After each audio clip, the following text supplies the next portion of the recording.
Un homme qui est déjà entré en contact avec Dieu, qui est la parole, et à qui la parole a été rendue claire et manifeste. Il ne ressent aucune honte à cela. Vous n'êtes pas mal à l'aise. Ça ne me met pas dans l'embarras de dire que je crois à chaque parole de Dieu. Je ne suis pas mal à l'aise quand le Seigneur me dit de dire quelque chose. On le dit, on le fait, voilà. Ça ne me met pas dans l'embarras de dire que j'ai été rempli du Saint-Esprit.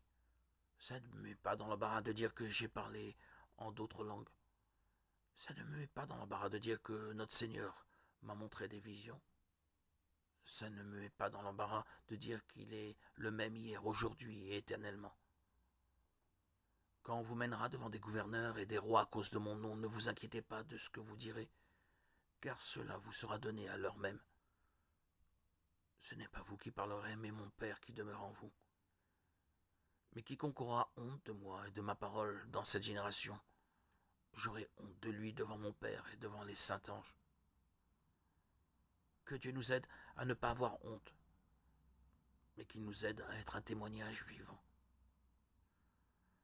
N'aie donc point honte du témoignage à rendre à notre Seigneur, ni de moi son prisonnier, de Timothée 1:8.